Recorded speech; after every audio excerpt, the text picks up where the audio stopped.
സംസ്ഥാനത്ത് ആക്രി കച്ചവടത്തിന്റെ കേന്ദ്രമാണ് പട്ടാമ്പിക്കടുത്തുള്ള ഓങ്ങല്ലൂരിലെ കാരക്കാട്. നാട്ടിലെ ഏതാണ്ട് മിക്ക സാധനങ്ങളും ഇവിടെ പൊളിക്കാനും പൊളിച്ചു വിൽക്കാനും എത്താറുണ്ട്. ഇപ്പോൾ ഇവിടുത്തെ കൗതുകം പൊളിക്കാനെത്തിയ ഒരു വിമാനമാണ്. കേരളത്തെ നടുക്കിയ കരിപ്പൂർ ദുരന്തത്തിനിരയായ എയർ ഇന്ത്യ എക്സ്പ്രസിന്റെ ബോയിംഗ് 737 വിമാനത്തിന്റെ ഭാഗങ്ങളാണ് കാരക്കാട് പൊളിക്കാൻ കൊണ്ടുവന്നിരിക്കുന്നത്.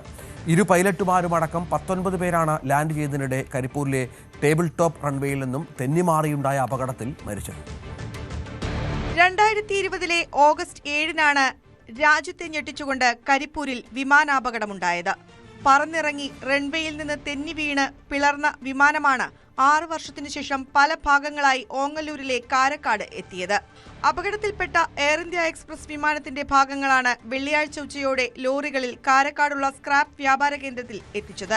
ദുബായിൽ നിന്ന് 184 യാത്രക്കാരും 6 ജീവനക്കാരുമായി കരിപ്പൂരിലെത്തിയ എയർ ഇന്ത്യ എക്സ്പ്രസ് വിമാനം റൺവേയിൽ നിന്ന് തെന്നിമാറി സുരക്ഷാ മേഖലയും പിന്നിട്ട് 35 മീറ്ററോളം താഴ്ചയിലേക്ക് പതിക്കുകയായിരുന്നു. വിമാനം 3ആയി പിളർന്നു. പൈലറ്റ് ദീപക് വസന്ത് സാധെ, സഹ പൈലറ്റ് അഖിലേഷ് കുമാർ എന്നിവരും 19 യാത്രക്കാരും ഉൾപ്പെടെ 21 പേരാണ് അപകടത്തിൽ മരിച്ചത്. 150ഓളം യാത്രക്കാർക്ക് പരിക്കേറ്റു. കേസ് അന്വേഷണത്തിന്റെ ഭാഗമായി വിമാനത്തിന്റെ ചില ഭാഗങ്ങൾ CISF ഡൽഹിയിലേക്ക് കൊണ്ടുപോയിരുന്നു. കൊണ്ടുപോകാത്ത കോക്പിറ്റ് ഉൾപ്പെടെയുള്ള ചില യന്ത്രഭാഗങ്ങളും ടയറുകളും ഉൾപ്പെടെയുള്ള വസ്തുക്കളാണിപ്പോൾ ഓങ്ങല്ലൂരിലെ കാരക്കാട് എത്തിയത്. 2 മാസം മുൻപാണ് പ്രദേശത്തെ സ്ക്രാപ്പ് വ്യാപാരി ലേലത്തിലൂടെ വിമാനാവശിഷ്ടങ്ങൾ കൈവശപ്പെടുത്തിയത്. കോഴിക്കോട് നിന്ന് ലോറികളിൽ കൊണ്ടുവന്ന വിമാനത്തിന്റെ ഭാഗങ്ങൾ ക്രെയിൻ ഉപയോഗിച്ചാണ് ഇറക്കിയത്. ഇവ പിന്നീട് സ്ക്രാപ്പാക്കി കയറ്റി അയക്കും.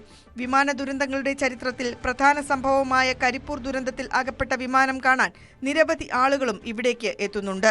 ന്യൂസ് 18 പാലക്കാട്. കൂടുതൽ വാർത്തകൾക്ക് news 18 Keralam YouTube channel subscribe ചെയ്യുക.